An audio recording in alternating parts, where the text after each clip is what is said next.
Buying my first lens for my full-frame Sony camera was supposed to be easy. Go onto YouTube and watch a few reviews. Sony has paid us multiple times on press trips with complimentary lanyards. But after deciding on a Sony 50mm G Master f1.2, I realized that the lens cost more than my camera, and I had maxed out my Paybu credit card. When I first made the decision to upgrade from APS-C to full frame to get a more shallow depth of field, I decided I was going to go all in and not bother with the kit lens.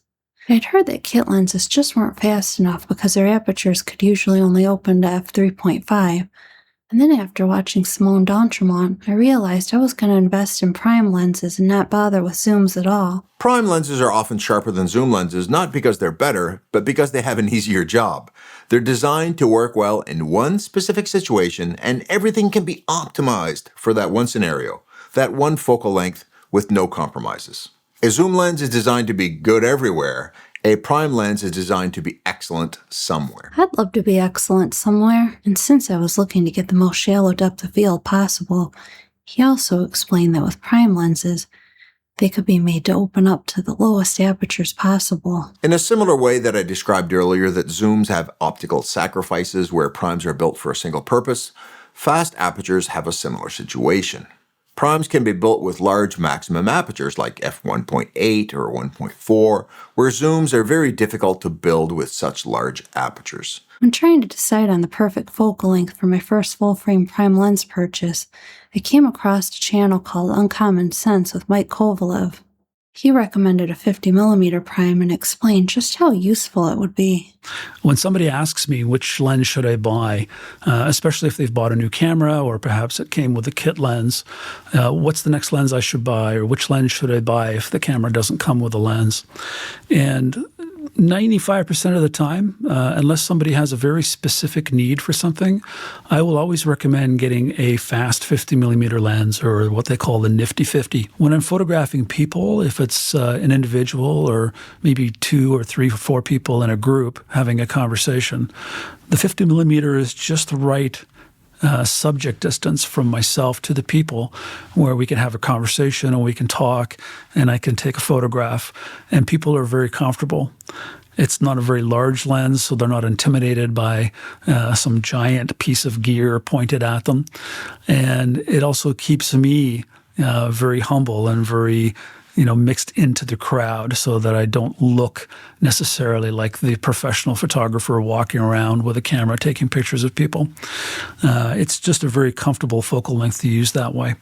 And then I saw Terry Warfield using a 50mm f1.2. It was a Sony G Master, and the bokeh looked amazing. I'm so freaking hyped. So 50mm is one of my favorite focal lenses, and I'm super hyped to now have one in f1.2. That's a gangster mode on top of that. Now that we got this today, there's a lot planned. Actually, over the next day or two, there's a lot planned. I got to get a car wash, or a truck wash, I should say. So maybe I'll go give Thanos a little photo shoot later and bring y'all along with me. So, hey, let's do it. 50mm. I've been wanting this for so long. I'm so freaking hyped. Almost dropped the F-bomb on you. I'm so hyped about this lens. Let's get it.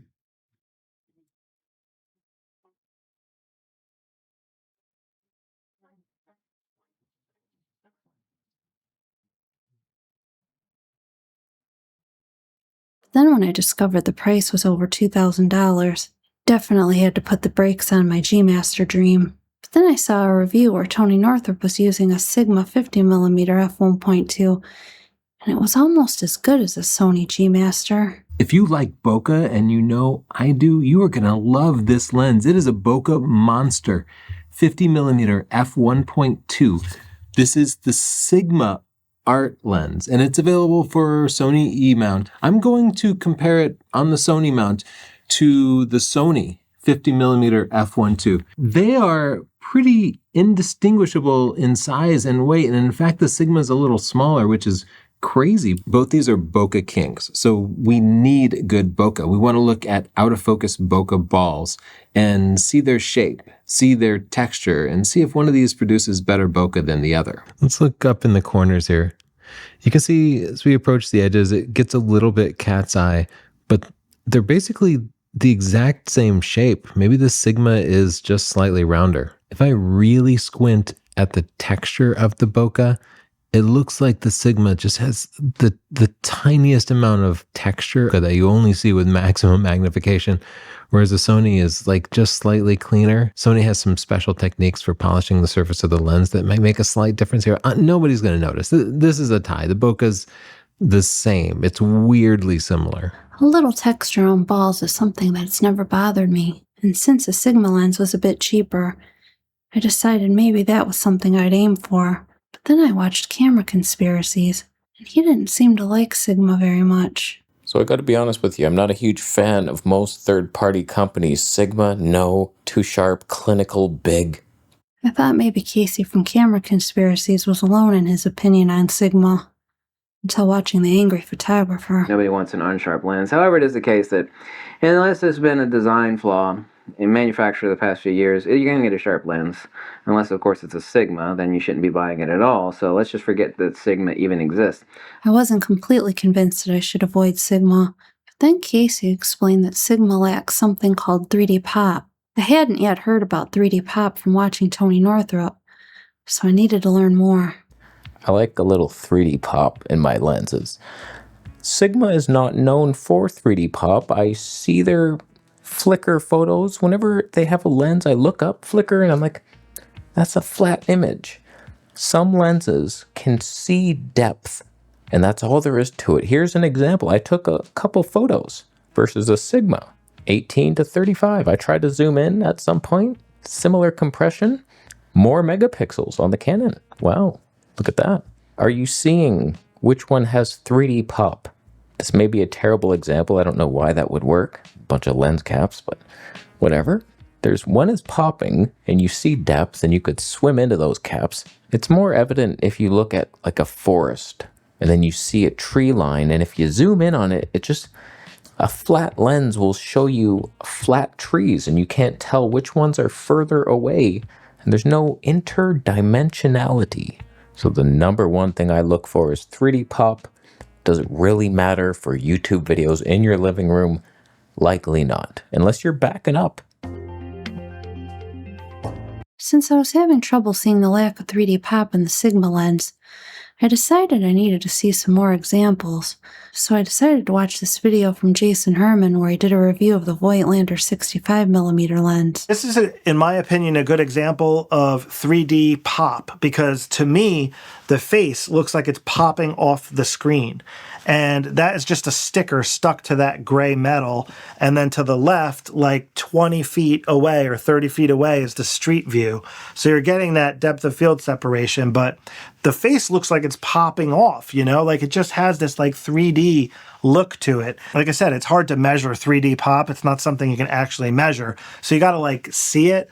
And again, after reviewing so many lenses, like this lens definitely has it. And this is a really good shot. I think that kind of illustrates it from my perspective anyway. I guess I can see some 3D pop, but I'm just not seeing the lack of it with the Sigma lens.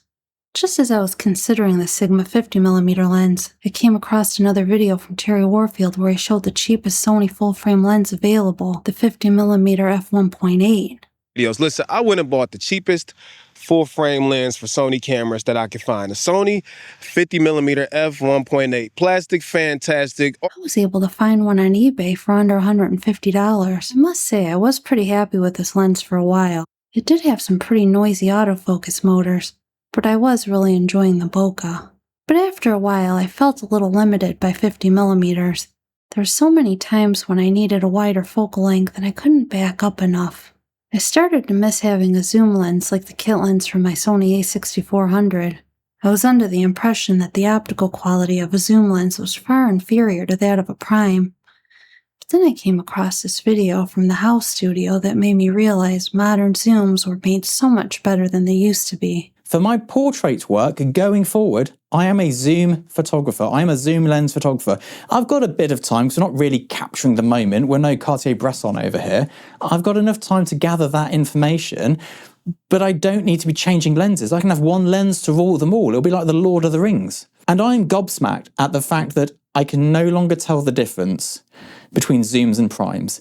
If you'd have told me that 10 years ago, I would have laughed at you. I mean, zoom's got a lot better. I remember when the 24 to 72.8 EF Mark II came out, I was like, it's as sharp as a prime. I shot with it. It was not. But these new generations of zoom lenses are insane, and it is brilliant. If you do not need to be quick in what you're doing in terms of knowing the millimeter, like I say, documentary photographers, if I was still a documentary photographer, I wouldn't be doing this, get a zoom. Get a zoom. But if not, stick to your primes, not because of image quality, but because you need to understand your focal length. You need to learn it and know it. After watching that, I decided I might start shopping for a zoom lens. And one day I came across a Sigma 28 to 70 millimeter lens that was only $600.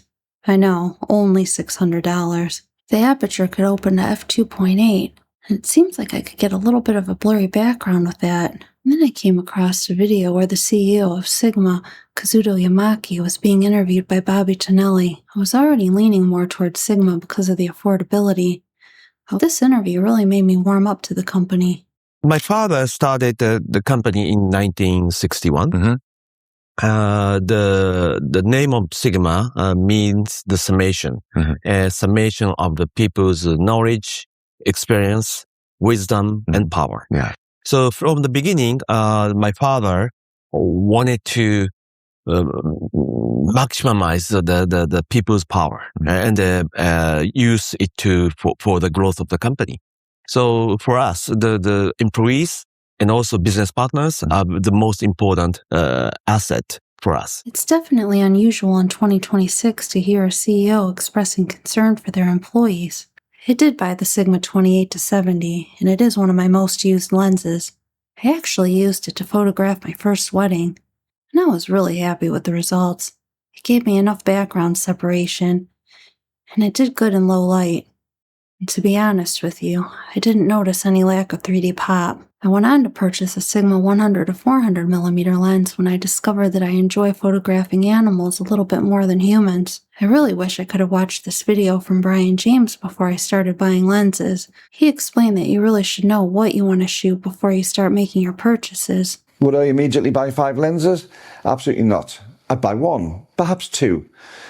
I'd get to know them properly. I'd learn what they could do. I'd learn what they couldn't do.